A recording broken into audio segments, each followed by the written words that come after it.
Jessica leaned in and pressed a gentle kiss to my cheek. "Just a weekend getaway with the girls," she said, flashing that same well-practiced smile I'd seen 100 times. I nodded silently, watching as she rolled her suitcase out the front door. She believed I bought the lie. She assumed I'd be here waiting when she came back. She was wrong.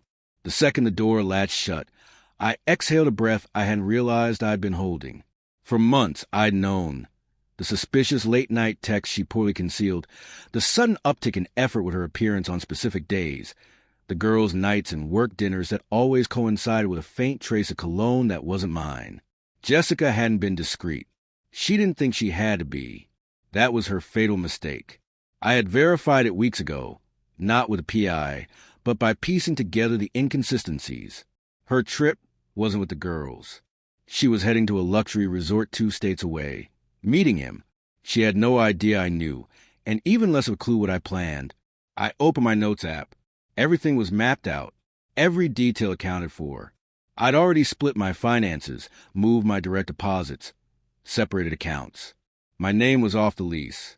All bills, hers now, every subscription, every service I paid for, gone. She'd return to find not just an empty apartment, but an erased presence. I moved through the space calmly, efficiently. My clothes, my suits, my beat-up hoodie she always stole, packed. In the bathroom, I gathered my razor, my cologne, even the toothbrush I kept in the drawer. The fridge was empty of my groceries. Furniture, half of it, mine, was gone. The TV, my gaming console, even the coffee maker she used religiously each morning. All mine. By the time I was done, it didn't look like a home anymore. It looked like a showroom, clean and impersonal, as if I'd never lived there at all. A quick check on my phone showed her recent check-in at the Sunset Bay Resort. Oblivious, clueless that her world was about to shift beneath her feet, I set my apartment key on the kitchen counter, scanned the room one final time, and walked out. No note, no message, no dramatic goodbye, just absence. She thought she could cheat and still come back to me. She thought I was a safe fallback, someone too loyal, too dependable to ever walk away. She miscalculated badly. The door closed behind me, and for the first time in a long time, I didn't feel weighed down. It felt like stepping outside into crisp air after being trapped in a stifling room. The light of the setting sun washed the parking lot in gold as I made my way to my car. This wasn't a spontaneous decision.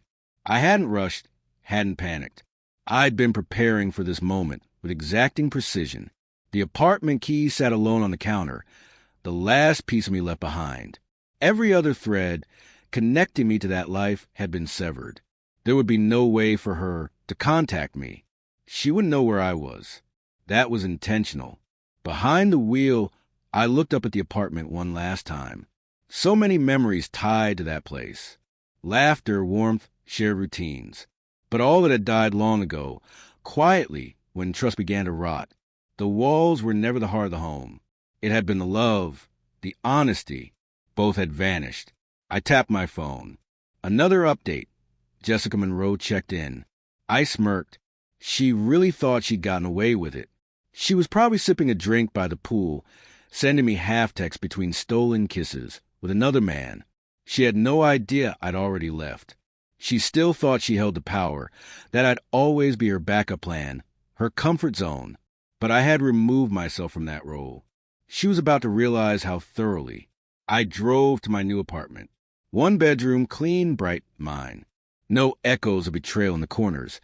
No shadows of what used to be. The lease was solely in my name. The key, cool in my hand. As I stepped inside, it didn't just feel like a fresh start. It felt like a reclamation. Later that night, as I unpacked, my phone buzzed. "Jessica, miss you already. Hope you're having a good weekend. Can't wait to see you when I get back. XOXO. The audacity made me laugh. She was probably lounging in a robe, feet dipped in a pool, sending that text to maintain her illusion, still pretending I was a fool. I didn't reply. I didn't need to. Reality was about to catch up with her. I powered off my phone, poured myself a drink, and sank into the couch.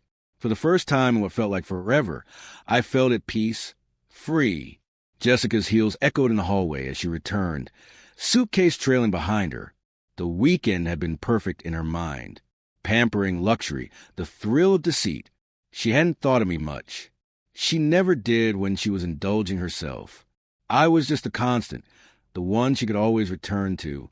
She reached the door, phone in hand, already crafting a casual message to me, something light to cover her silence. But when she stepped inside, her fingers froze. The apartment was off. She blinked, confused. The air was different. Still, unfamiliar. No trace of my cologne. The walls seemed barren, stripped down. She moved inside slowly, suitcase hugging the threshold, her stomach tightening as unease clawed up her spine. Something was missing. Everything was missing. And that's when she knew. The couch was still there, right where it had always been. But something about the room felt wrong. The coffee table sat empty, notebooks, none of Nathan's usual clutter. The throw blanket he always used when watching TV was gone. A strange, uneasy laugh escaped her lips as she turned toward the bedroom. "Nathan," she called, half expecting him to walk out of the bathroom with that dry sense of humor of his, maybe pulling off some elaborate joke. But the silence was thick, heavy. It swallowed the sound of her voice. Her chest tightened as she stepped into the bedroom, and it hit her swift and brutal. The closet was nearly bare. All of his clothes were missing. Shirts, jeans, even those running shoes he never let get dirty. The drawers where he kept his watch and wallet were empty. Gone, too, were the framed photos of the two of them, the one she had dusted not even a week ago. Panicked, she rushed to the bathroom, flinging open drawers and cabinets. Nothing. His razor, his toothbrush, the cologne she used to tease him about. All gone. She stumbled backward, breath shallow, her heart thundering in her chest. She grabbed her phone, scrolling desperately. Oh! No new text from Nathan. No missed calls. With trembling hands, she dialed his number. 1 ring, 2, straight to voicemail. Oh! This can't be happening, she thought, and tried again. Voicemail. A creeping dread took hold. She darted to the kitchen counter, rifling through the pile of mail, bills, forms, junk, anything with his name on it. But there was nothing, not a single envelope addressed to him. It wasn't just that Nathan had left. He erased himself. Jessica gripped the counter, like it was the only thing keeping her upright. The apartment, once full of shared routines and quiet rituals, felt hollow, alien. She couldn't breathe. She opened her phone again, frantically tapping through messages. Just last week, Nathan had sent her a text. Need anything from the store? So plain, so normal, solid, boring, reliable Nathan.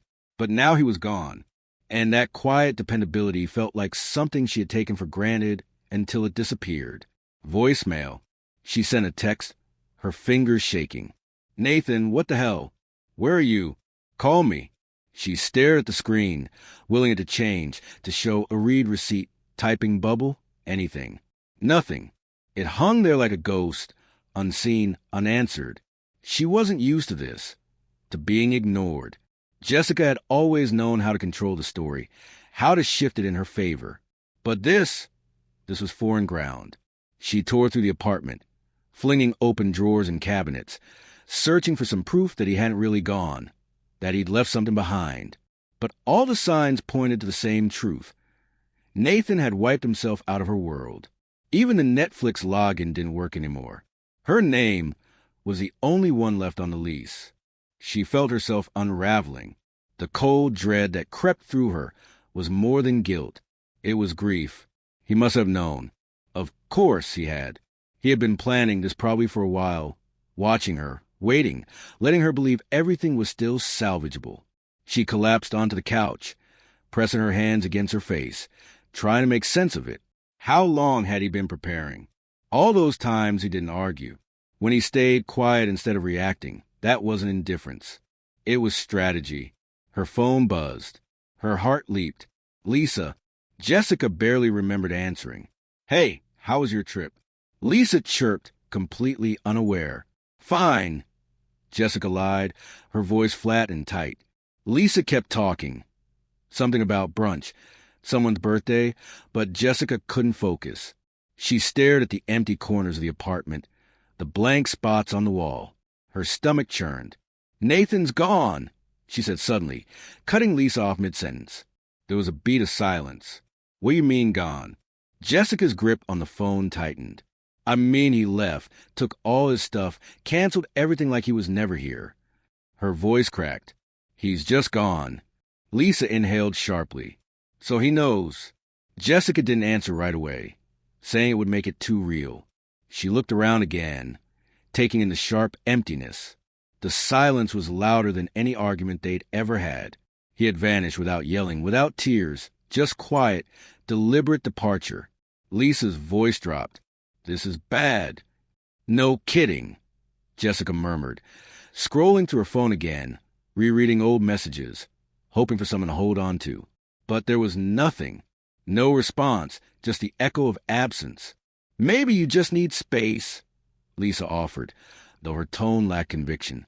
Jessica let out a hollow laugh. This wasn't impulsive. He planned it. He waited until I was out of town. Made sure I couldn't stop him. Lisa hesitated. "So, what are you going to do?" Up suddenly, pacing the room like a caged animal. "I need to find him. Talk to him. He can't just vanish. He owes me that." Lisa's voice was soft but firm. "I don't think he does." Jessica froze. "What I mean is, maybe Nathan finally realized he didn't owe you anything. Maybe he got tired of the lies. Maybe he knew you weren't going to change." Jessica's stomach twisted. Nathan was a constant, the steady presence. He wasn't supposed to leave. He wasn't supposed to disappear. Then her phone vibrated in her hand. A text. Her breath caught. She tapped it open. Message failed to send. "You've been blocked." Her vision blurred. Her hands went numb. Nathan wasn't waiting. He wasn't coming back.